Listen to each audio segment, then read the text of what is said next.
Hi, this is Mike from Mike's Unboxing Reviews and How To, and on today's video we'll be taking a look at MSI's budget-minded gaming board. This is the B550 Gaming Plus. Keep watching to find out more.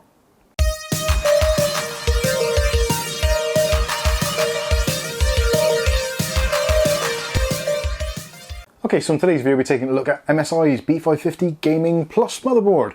This is a, well, even more so a budget option these days. This is currently the very beginning of June 2021, so depending when you're watching this, the prices may have changed completely.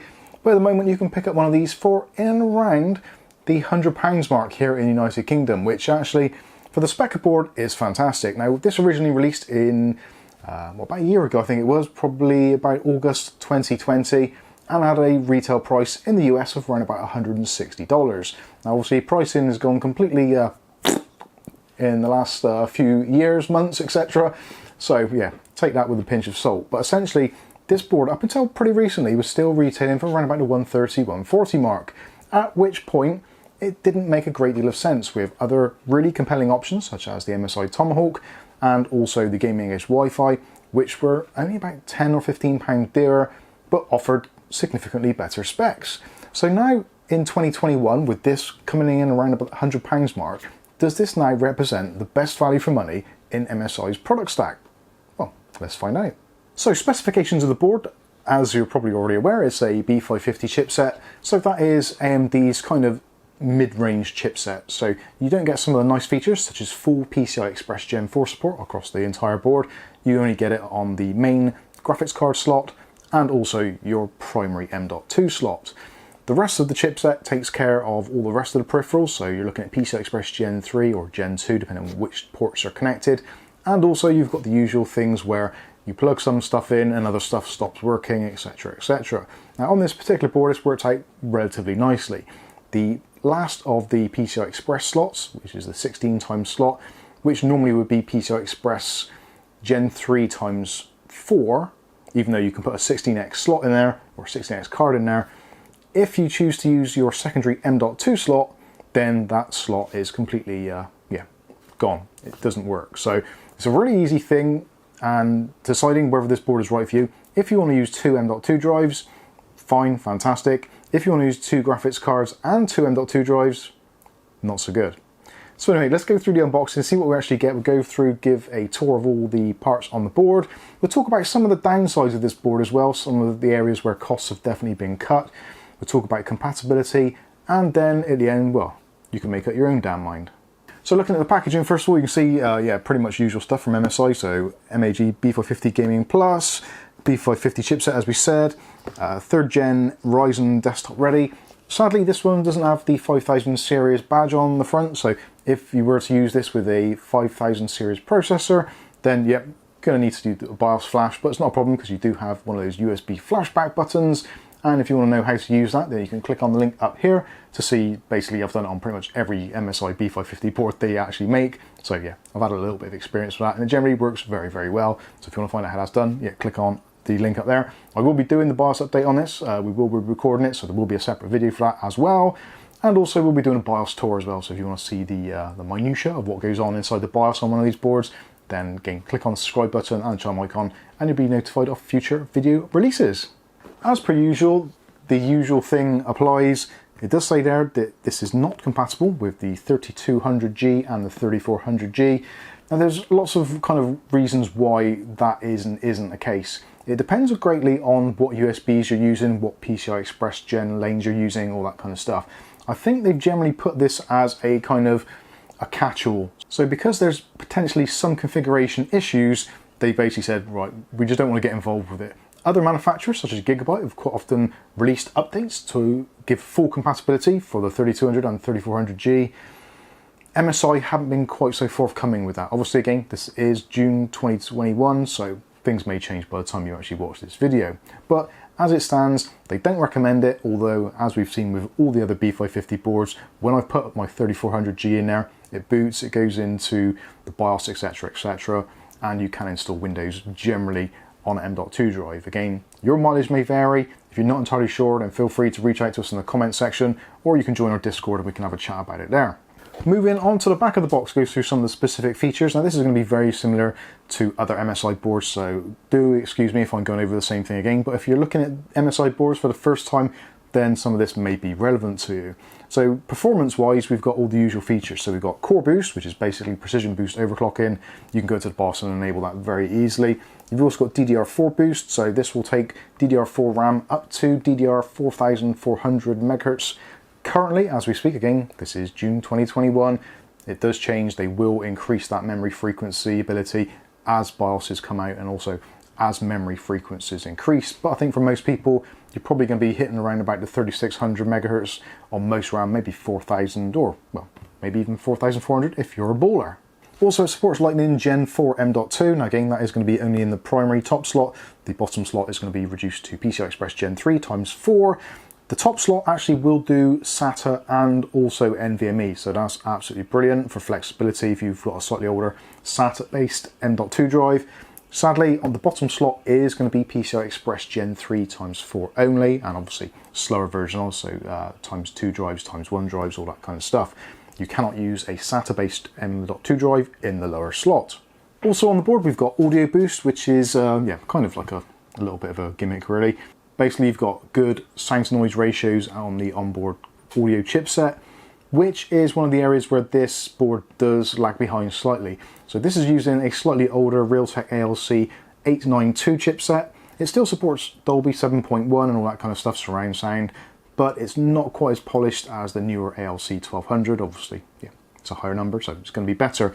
But I think for most people, especially if you're a gamer, you're plugging in probably a USB headset or whatever, then it's relatively a mute point. Music. And the audio is okay, it's totally functional, and I've used that chipset before, it's absolutely fine. Again, using headsets, speakers, whatever, it sounds fine. And actually, I challenge anyone to find the difference just by putting on a pair of headphones. The difference between ALC 892 and the 1200 is mostly really software stuff. But anyway, we'll take a look at that a little bit later. Also, you've got the flash BIOS button. Again, we talked about it already, so you can flash a BIOS on this without having to build a system and without having a compatible processor, which again can be quite useful, especially because we've got those new 5000 series processors coming out, the 5700G, the 5600G, and also other 5000 CPUs. On this side, I had to look at that twice. It says modish. I think they just made a new Peter Andre type word up there. So we've got Mystic Light compatibility, so we've got addressable RGB and regular RGB on this board. Easy LED control, so if you don't like RGB or you don't like LEDs, there is a simple switch on the board, just click, turn it off, and you have nada RGB, completely dead RGB. So yeah, some people may prefer that. Pre-installed IO shield, which is always a nice thing to see on a slightly more mid-range board in my opinion. Cooling wise, you've got extended heatsink design, which is basically carried across the other boards such as Tomahawk, Gaming, Wi-Fi Edge, etc., all that kind of stuff, Unify, etc. So yeah, very good cooling solution on the VRMs. And actually, if you want to see an in-depth review on this board in terms of thermals, then the guys over at Hardware Unboxed did a fantastic job on that, so I'll put a link to that in the video description so you can check that after you finish watching this. That will give you a really good idea of things like using it with the 3900, 3950, those kinds of processors when this board actually came out. Obviously it has improved slightly. This actually is on version 1.1 of the PCB. The reviewed version that they had was version 1.0. I cannot find any obvious answers what the difference is between the two. I am going to reach out to MSI and see if they can be specific what the difference is. Normally when there is a revision to a motherboard, it's normally because there's either an issue or they found a cheaper way of doing it or found other components they can use. So potentially that is it. Another thing which might be a potential issue to some on this, I'm not sure whether I wanted to bring this subject up, but I'm going to anyway. This, from what it appears, is only a 4-layer PCB motherboard. Now, if you're not too sure what that is all about, essentially, the more layers you've got, the more individual tracks you can have on a board and the better they are kind of filtered or isolated between each other. Now that is specifically important with PCI Express Gen 4, also with high-speed RAM modules, and also with obviously your audio chip. Now from what I can see from the overclocking abilities of this, again thanks to Hardware Unboxed for that review, this does absolutely fine and is actually amongst the top of the other boards in the range. There's other boards such as kind of like Gigabyte's Gaming X, you've got the Pro 4 from ASRock, and also you've got the Steel Legend. Those kind of boards, this still beats it in a lot of cases, especially in overclock situations. So the MSI have done a really good job on actually engineering this board, but if it had a 6-layer PCB, it would be better isolation, you would get better audio, and potentially you would get better signals through your PCI Express Gen 4 buses. So just wanted to put that out there.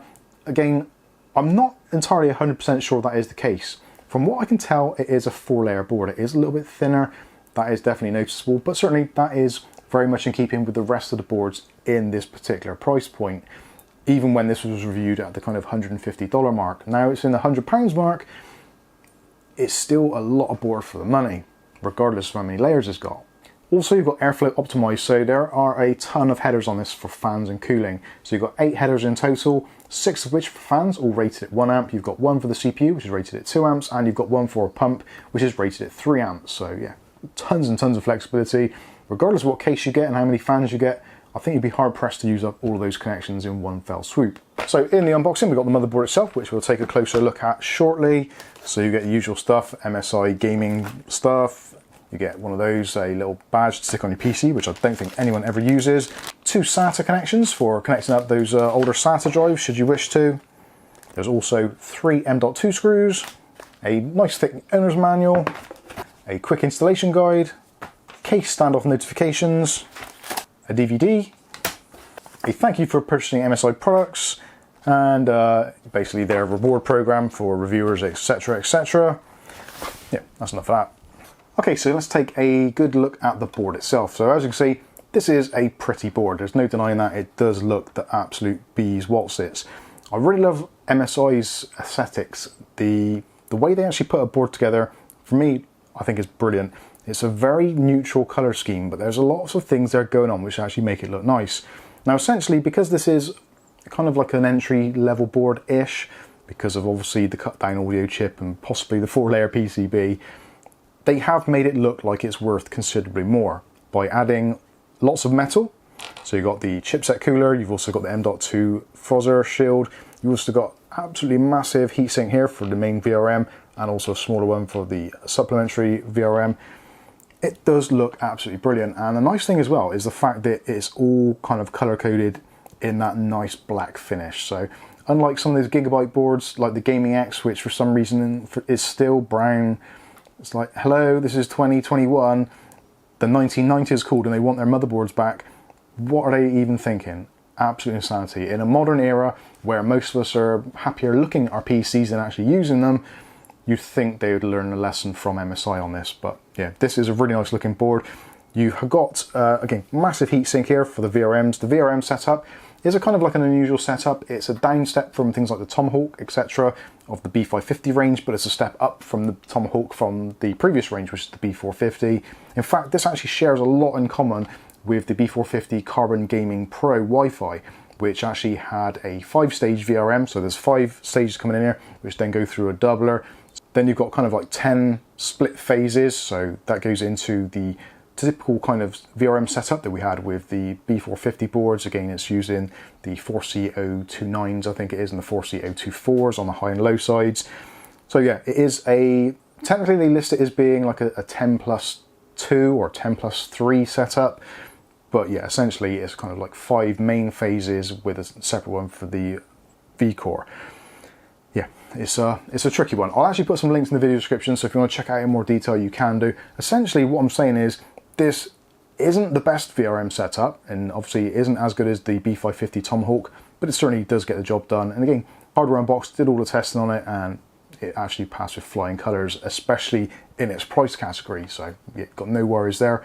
Realistically, I think most people, if you're buying this kind of level of board, the most powerful processor you're probably going to put on there is probably like a 3900X, possibly a 5600. That might be a suitable thing. 5600X would be perfect with this. 3600X, fantastic processor to go with this sort of board. It's going to give it a little bit of longevity. You will get some overclocking out of it as well. Yeah, very good. I really like the VRM setup. It's simple and it's making use of stuff which is already on the market. It's proven, tried and tested. Anyway, let's move around. So in the top we've got a single 8-pin connector for our ETX connection, or your supplementary power for your CPU. Move along to the top, we've got 2 fan headers. So technically one of them is a pump header, but you've got your CPU fan header, and also a water pump header, all of those put together in a nice area for connecting up top mounted coolers, that sort of stuff.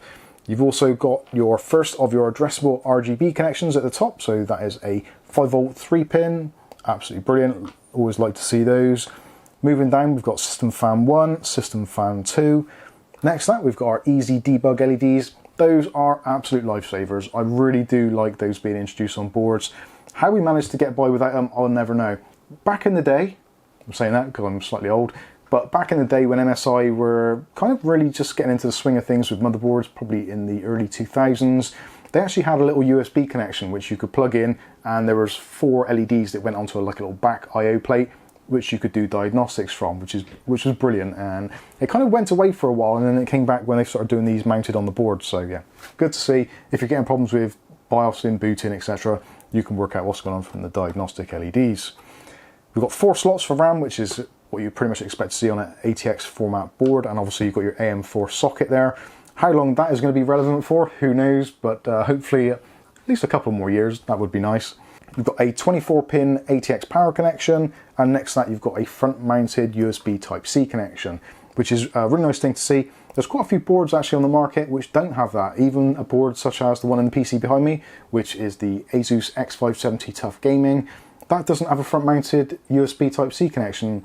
USB Type-C is becoming more and more popular now, and to see it included on a relatively modestly priced board, I think is a really good sign of what is actually happening in the market. Moving across, we've got our M.2 slot, so that supports, again, whatever the CPU can do. So that is directly connected to the CPU, as is this top graphics card slot. So depending on what processor you put in there, obviously your mileage will vary. Best case scenario, you're going to be looking at PCI Express Gen 4x4 speeds on this M.2, and from the graphics card slot you're looking at PCI Express Gen 4x16 speeds, again obviously yeah, CPU dependent. Moving down slightly, we've got the first of our PCI Express Gen 3x1 slots. Underneath that you've got a PCI Express Gen 3x16 slot in size, although it is only wired for PCI Express Gen 3x4, and at the very bottom there's another PCI Express Gen 3x1. All 3 of those are actually all controlled by the chipset, so on the B550 chipset. Again, we have got another M.2 slot here at the bottom, which is PCI Express Gen 3x4 compatible, and it is going to be a toss-up. So if you want to use this slot, then you can't use that slot. If you want to use that slot, you can't use that slot. Pretty straightforward, pretty simple, and takes a lot of the guesswork out of it. So if you wanted to, you could put an M.2 drive in there, absolutely fine, no problem, and then maybe put a PCI Express capture card in one of these slots, or maybe a PCI Express M.2 adapter card. Potentially you could do that as well. There's flexibility there is what I'm trying to say. There's various options you can do. Also, you have got in this same area, you've got your BIOS battery, so if you're getting problems with overclocks or whatever, you want to reset the CMOS, then you can take that battery out.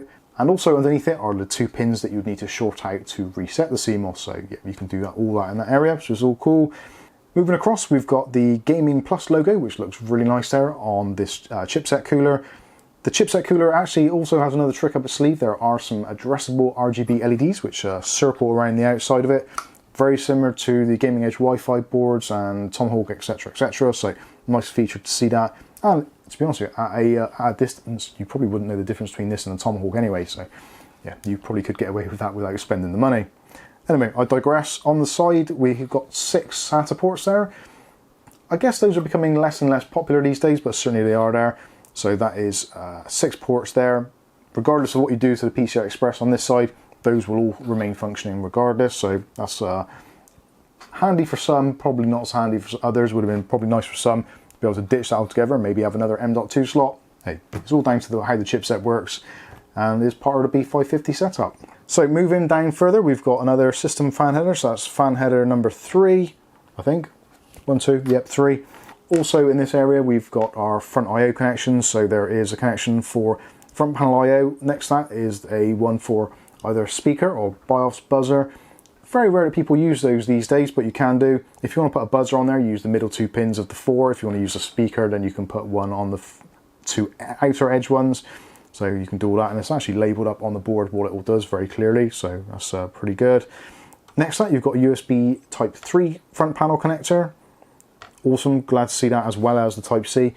Some boards kind of give you one or the other, but it's really nice to see both on this, giving you a little bit of future-proofing for those more modern cases. Next up, there's a pair of USB 2.0 headers, so you can have up to 8 ports of USB 2 on here, so 4 off of those, so 2 on each one of those headers, and there's some on the back as well also. Another fan header, and next to that there is the JT1, which is a Thunderbolt connection, which kind of doesn't make any sense on this board, but there is like a Thunderbolt accessory add-on which you can get for these boards, but I've never seen one actually in real life, so yeah.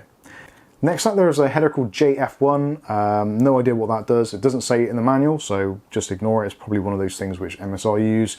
And next to that we've got a COM header. So if you're using old-fashioned COM ports, you can go ahead and plug something in there. Moving down, another system fan header, which is another great thing to see here. And next to that is another RGB connection. Did I mention there is another addressable RGB header there? I'm not sure if I mentioned that or not, but it is there. So 2 addressable RGB headers, 1 normal RGB header. So most bases are going to be covered there. Next to that, you've got JC1, or JCI1 rather, which is a system open header. So if you've got a system which is sealed, open a panel and basically you can put up a connection on there, and the motherboard will tell you when the system's booted up, it'll tell you the system's been opened, etc. A little bit of an old-fashioned thing, but some people still use it. Next to that, you've got the front panel audio connector, and also you've got the audio chip, which is the ALC 892, and also you've got the capacitors there, etc, etc. So yeah, pretty decent overall. Slightly up here, there is the TPM module, or Trusted Platform Module header, and also there's System Fan Header 6 tucked away in there nicely, which hopefully will give you some close-up shots of. So that is it for the board. Tons of stuff to connect, loads of I/O, and yeah, lots of flexibility. I actually really like this board, hence why I bought it. Moving on to the back. So in the I/O we've got our flashback button tucked away here. Next to that is the USB Type 2, which is your flashback port there, which is highlighted. Above that, another USB Type 2. A PS2 connector. Yeah, I guess the jury is out there whether or not to use PS2 on anything these days. Somebody somewhere must be using it. They really must, otherwise they wouldn't include it. Underneath that, we've got the HDMI and DisplayPort. Now, if you're using an APU on this, again, especially with the 5600 and the 5700Gs coming out, then those are going to make a lot of sense, and both of those support up to 4K 60Hz, so that's really nice to see. A couple of USB 3 ports there, which are the older 5 gigabit per second ones. Next to that, there's 2 USB 3.2 Gen 2, I think it is. Never work out the gens on this, that's the 10 gigabit per second ones. Above that, we've got the Realtek Gigabit LAN, which is the 8111H chipset. And then you've got the Super Speed port there as well, Type A and Type C, both of those from the actual processor itself rather than from the chipset. And then you've got your audio connections. So again, supports up to 7.1 audio, and also you've got your optical out and all that kind of stuff. So that is it for the tour of the board, and let's talk about now my opinion. So based on price, depending where you are, this board does or does not make a lot of sense. If you're in the UK at the moment, then for £100 I think this makes a ton of sense, especially when you look at other boards which aren't as well featured and are less as well thermally equipped to handle modern processors. I'm looking at things like the ASRock B550 Pro 4, Steel Legend, the Gigabyte Gaming X, those kinds of boards, which this does do much better than. Also as well, this does compete quite well with actually one of the better boards on the micro ATX side of things, which is B550 Mortar, which in testing roughly is about the same. But if you want a full-size version of the Mortar, then really you're looking at the Tomahawk. But I think this fits in nicely just below the Tomahawk. Again, being that the Tomahawk now is kind of between the 120 and 140 mark, you do save a little bit and you get kind of almost identical features, and also you don't get some of that weird quirkiness that you get with the Tomahawk, so you don't have the 2 LAN ports on the back, which are kind of irrelevant. So actually, yeah, not a bad deal. In my opinion, I think as far as value for money goes at the moment, the Gaming Plus board actually does tick a heck of a lot of boxes. Now, I'm really looking forward to getting back from MSI to work out if this is actually a 4-layer or 6-layer PCB. Realistically, in the grand scheme of things, it doesn't make a lot of difference unless you're actually going balls to the wall overclocking. That is when you may start getting more issues, especially on the kind of contact pads of where everything's soldered on for the VRMs. The VRMs themselves on the top are going to be absolutely fine because the heatsink is going to take care of that. So your VRM temps are going to be fine. My concern more so is going to be the temps on the back on these solder points, which could get a little bit on the toasty side, which in theory could limit the lifespan of the motherboard, but again, this is kind of worst case scenario if you're doing some serious overclocking. So overall, I think it's actually a fantastic buy. Again, that does come down to the price you're paying for it. So let me know what you think about this one in the comments section below. But in the meantime, I've been Mike. This is Mike's Unboxing Reviews and How To, and hopefully we'll catch you in the very next video. Thanks for watching.